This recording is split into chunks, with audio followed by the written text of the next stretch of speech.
Let's talk about Exodus 23. I'm going to assume that if you're watching this video, then you have been watching at least some of the videos in Exodus up to this point, and that you have probably read up to at least about Exodus 23 in your own Bible reading. So I'm just going to jump straight in. I'm not going to do a bunch of recap or anything like that. We left off talking about the way that the Lord gave the Israelites the Old Testament law, beginning with the 10 Commandments, and now continuing on with the rest of the 613 laws that he laid down while Moses was on the mountain. The second half of Exodus, from Exodus 20 onward through the end of the book, is a catalog of these laws. These laws are expanding on the big picture that the 10 Commandments were painting. And they are all ultimately, among other things, about teaching the Israelites how to create a culture that reflects the goodness and glory of the Lord. Above all other things, which we will talk about, the Old Testament law was meant to get Egypt out Israel, to teach the Israelites slowly over generations to think like the Lord, to value what he values, to love what he loves, to want what he wants, to approve of what he disapproves of, to condemn what he condemns, to form people into people who reflect who God is, what he is like, what he wants for us and from us, his will and his ways. You could say that the Mosaic law was kind of a form of re-education for the Israelites. They've spent their whole lives living among the pagans, thinking like pagans, worshiping like pagans, living like pagans, reasoning through moral issues like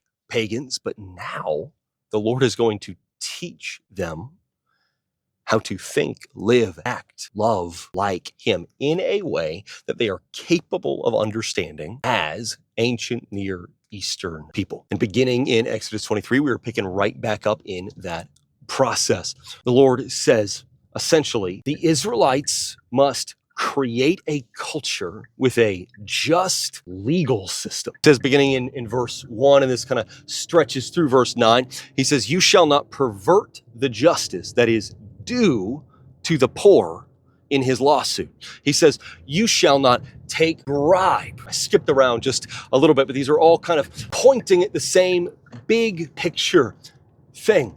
He's saying you need to create a culture where everyone is treated justly, everyone is treated fairly, everyone is treated equally within the bounds of what is actually possible and attainable for the time. It doesn't mean that there's no slavery. It doesn't mean that there's no like patriarchal rule of husbands over wives or other things like that. But what it does do is, it says absolutely everyone from the highest to the lowest must be treated justly, fairly by the legal system. So if you are a ruler or a judge or whatever else, you may not take bribes. If you are a ruler, a judge, whatever, you may not favor the rich over the poor in legal battles. You may not favor certain interest groups over others in legal battles. You may not favor natural-born citizens over foreigners in legal battles. The fundamental rights that are just endowed within us as human beings created in the image of God do not suddenly become real when you become a natural-born citizen. They are already there over you. You are endowed with them by virtue of the fact that you are the creation of God. He says, whatever the case, the poor, the weak, the foreign, ever must be treated justly, fairly, equally under the law of Israel. That's number one. He says, number two, the Israelites have to create a culture that respects rest. It says, beginning in verse 10, "For 6 years you shall sow your land, but 7th year you shall rest." In the same way that you must rest for at least one 24-hour period every week. He says, in the same way, the 7th year needs to be a year where you're just going to let the land rest. It's a sabbatical year for workers. So quite literally, you got every 7th year off from agricultural work, livestock work, harvesting work, all these different things. Sounds kind of insane, but actually ancient Israel had much stricter labor laws than 21st century America in certain ways. It says you need to allow the workers from the highest to the lowest, from the top of the ladder to the bottom, to rest, not only once a week, not only during the festivals designed to break up the work year, but also every 7 years, just literally take a whole year to rest. The only work you do in those years are the things that are absolute unavoidable. That is number 2. Number 3, he says the Israelites need to create a culture that stewards creation well. Create a culture that actually takes care of creation, that takes care not just of humans, but also the animals, also the land. Beginning in verse 10, it says, the poor of your people may eat what they leave, the animal of the field shall eat. It says actually arrange your crops, arrange your fields in such a way that there are sections that the wild animals can come and eat from as necessary, that you don't fence off to try to protect from them. Let your fields be part of how the rest of creation around you subsists. Create a culture that values even like non-human life, even the animals, even the land, even the plants, and so on and so forth. This isn't the same as 1970s style hippie save the trees stuff, but he's saying you steward creation well, respect creation. He says, my people are meant to be a people who take care of creation rather than exploiting creation. That's number 3. Here's number 4. He says, create a culture that commemorates God's work in the world. Create a culture that commemorates God's work on our behalf. Create a culture that commemorates God's mission to redeem humanity and restore our world. Essentially, he's saying create a culture that purposefully, continually, intentionally, consciously reminds itself over and over and over, year after year after year, the ways that God has intervened in the world to carry his mission forward, to carry his promise forward. Basically, commemorate God's saving work. So he says, create a culture that memorializes, commemorates, whatever you want to do, however you want to put it, forcibly reminds everybody here, everybody who lives in this culture about God's work in the world on our behalf through things such as the feasts. We're going to talk about these feasts. The first feast that he brings up here is the Feast of Unleavened Bread.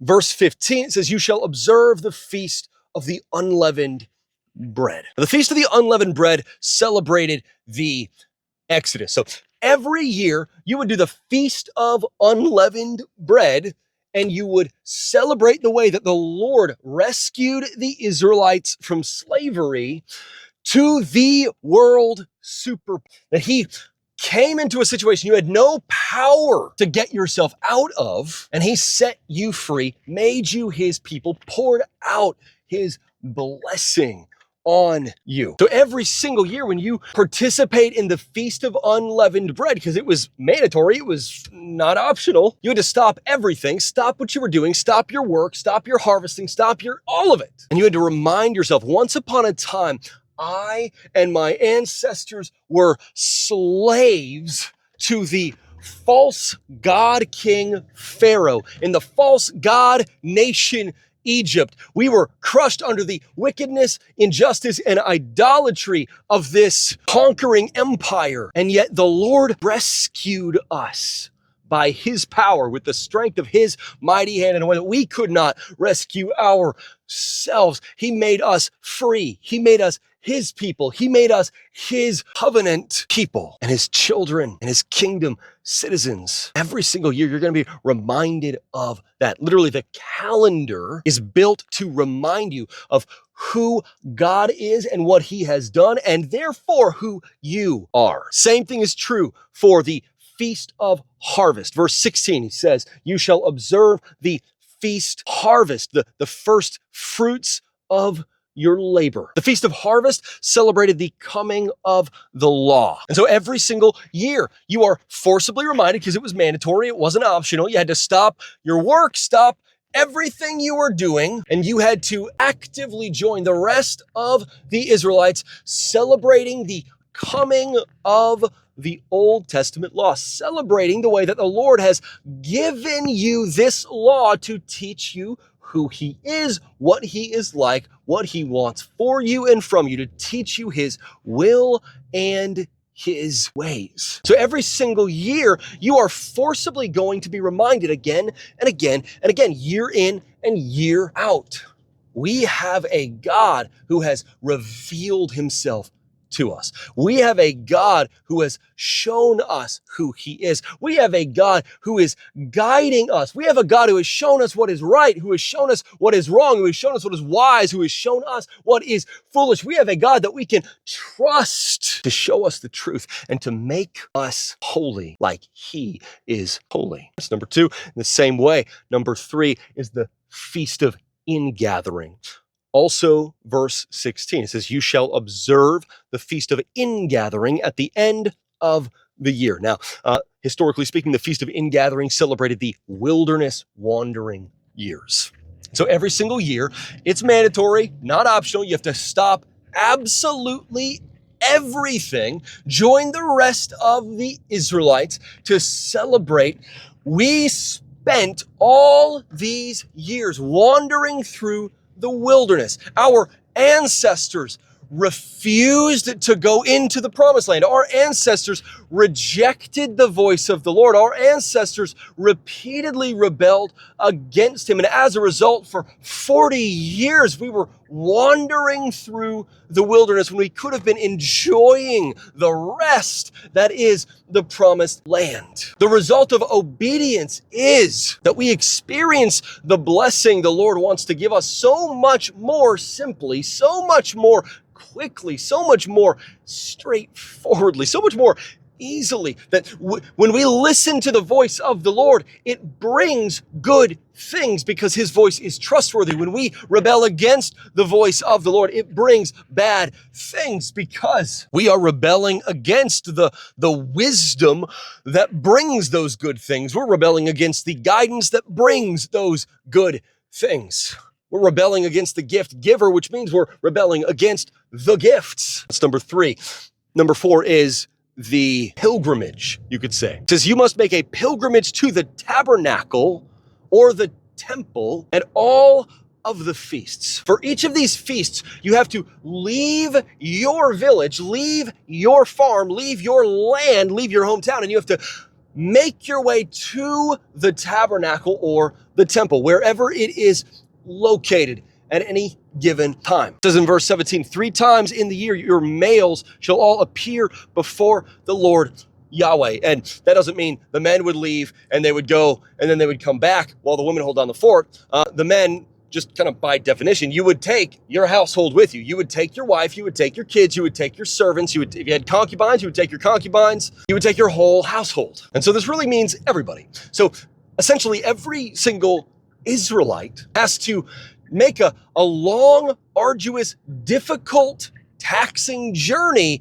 to the tabernacle or the temple at feast time 3 times a year. And as a result, what happens? What happens is that your year is quite literally built around these forcible reminders of God's work in the world. Every single year, the entire rest of your year is anchored by these forcible reminders of who God is, what he has done for you, and as a result, who you are because of him. This becomes the thing that anchors everything else in your year, that anchors your calendar, and as a result, it anchors your identity. That's number 4. But number 5, and this one actually shocks a lot of people. Number 5 is that the feasts are on dates that used to be pagan festival. If you compare the calendar that the Lord is building for the Israelites here with all of these feasts, with the calendars of so many of the ancient Near Eastern pagan cultures and religions, every single one of these feasts is set at the same time as one of the ancient Near Eastern pagan feasts that they would have spent years celebrating when they were living under pagan rule. Why would God set these festivals at the same time as a bunch of pagan festivals? If the Feast of the Harvest is set at the same time as an old pagan festival, doesn't that mean that when we celebrate the Feast of the Harvest, we are secretly celebrating a pagan festival? I know that's what your weird aunt says. That's what your conspiracy theorist uncle thinks. If we celebrate the Feast of Ingathering at the same time as an old pagan festival used to be, doesn't that mean that we're actually secretly celebrating pagan festivals? Aren't we secretly worshiping those pagan gods if we have a holiday on the same day as an old pagan holiday? No, obviously not. And probably nobody would ever even think that if some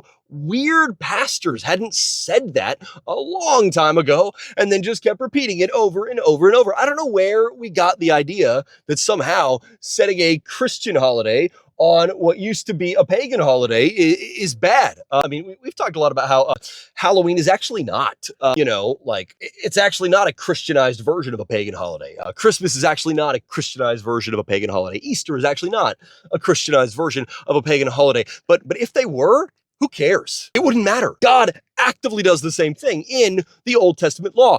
And he does it for a really specific reason. It's because God is bulldozing over the old false rituals that the ancient pagans used to celebrate. And he's replacing them with new rituals that celebrate the truth. God is essentially conquering the old false gods of the ancient pagans. And he is taking their holy days for himself. But there's a pragmatic reason to do this. It's because the ancient Israelites and the Egyptians who went with the Israelites when they left Egypt, the other slaves from other ethnicities and backgrounds and nations and cultures and so forth who came with the Israelites in the Exodus, they would have been used to these days, these weeks, these seasons for their ancient pagan feasts. They would have been used to that. And so every single year when that time comes around, there would have been an itch somewhere in their mind, in their heart, for those old pagan celebrations, festivals, rituals. And when that time comes around, they can either spend all day just kind of like white knuckling, or there can be a new feast, a new festival, a new holiday that celebrates the truth of Yahweh rather than the lies of the old pagan gods they used to be enthralled to. So the Lord sets all three of these feasts on dates that used to be pagan festivals because he is bulldozing over the old false rituals and he is replacing them with new rituals that celebrate him. But there's still a few more things we need to talk about here because at the same time, we're on main point number 5. It's kind of confusing because there were 5 subpoints under point number 4, but now we're on main point number 5. So, for the second time, number 5, he says the Israelites need to create a culture that honors God's holiness. Beginning in verse 18, it says, "You shall bring the first of the first fruits of your ground into Yahweh your God's house." That's just one verse. There's a handful of others that we could quote here, but I'm going to just sort of summarize for simplicity's sake. He's saying, create a culture where you honor God's holiness by reserving the first fruits of every harvest as a sacrifice to him. Create a culture that honors God's holiness by giving the first newborns from every new wave of animals that you are breeding to the Lord as a sacrifice. Create a culture that honors God's holiness by giving him the kind of the fatty portion, the best portion of every piece of meat to the Lord for a sacrifice. Create a culture that honors God's holiness by using unleavened grains for your sacrifice, unleavened bread, and so forth. Absolutely spotless, pure, the best that there is. Because when you give the Lord the absolute best of your crops, the spotless, pure, as close to perfect as is possible, you are kind of mirroring the absolute holiness, perfection, spotlessness, purity of the Lord. When you give him the absolute best, the most close to perfect animals that you can of your livestock, you are mirroring the absolute holiness, perfection, spotlessness, glory of the Lord. You are honoring God's holiness with the very animals and grains and harvests that you choose in order to sacrifice to him. That's number 5. Number 6, he says, the Israelites need to create a culture that honors him by respecting animals in particular. Now, we talked about this a little bit in some of the earlier chapters. And this is kind of similar to what we talked about just a few minutes ago when we talked about creating a culture that stewards creation well. But there's a little bit of a distinction here. In verse 19, it says, you shall not boil a young goat in its mothers. There's a lot to talk about here. But the basic point is that in ancient Near Eastern paganism, often the rituals they were performing actually hinged on cruelty toward animals, humiliating animals. In a sense, you could even say kind of shaming the animals. That one of the rituals that they had was that they would boil a live baby goat in the milk of its mother. You are using the milk produced by its mother that is meant to feed this baby goat, that is meant to sustain this baby goat's life, instead as a way of killing it in one of the most painful ways possible. And it's almost like the pain you're inflicting on this baby animal is an offering to your local pagan god. You actually worshiped the pagan gods by ruthlessly, mercilessly, almost mockingly torturing animals. The idea that, back in the olden days, paganism had us living at one with nature, and then Christianity came in and taught us that we could just rape the earth and abuse animals and blah, blah, blah. That's actually not true. The notion of respect for animals is primarily a concept that came from the Judeo-Christian worldview. But the Lord's saying, you will not worship me by torturing the animals I have created you to be a caretaker for. You will worship me by honoring and respecting animals. Don't treat them like they're human. They're not. Don't worship them. They're not gods. But respect the animalness of animals. Respect the treeness of trees. Respect the createdness of creation. That's number 6. Finally, number 7, the last thing that we should notice. He says, you worship me by not being the surrounding pagan nations. He says, you shall not bow down to their gods nor serve them. But he says more than that. He goes on to say, I am pouring out my wrath on the Canaanites. I'm pouring out my wrath on the wickedness, injustice, and idolatry of these surrounding pagan nations. But if you become like the wicked, unjust, and idolatrous Canaanites, I will wipe out this generation of your people too. He says, you worship me by leaving behind the ways of the Canaanites. You worship me by leaving behind the ways of Egypt. You worship me by leaving behind the wickedness that defines these pagan nations, by rejecting the injustice that defines these pagan nations, and by rejecting the idolatry that defines their false pagan worship. That is Exodus 23. That's all I've got time to do right now. So I'm just going to let this video go as it is, but we'll pick it up in Exodus 24 in the next one. Between now and then, I love you guys. Take care and keep reading. Hey, what's up? It's Pastor Ryan from Mount Zion Baptist Church. I'm extremely glad that you watched our video, and I hope that the Lord used it to speak to you in a very powerful and specific way. Hit the like and subscribe buttons on this video so that you can keep up with everything that we put out and we come up a little bit higher in your algorithm, and send a personal message to our YouTube account. I would love to hear from you, get to know you, pray with you a little bit. Between now and then, take care.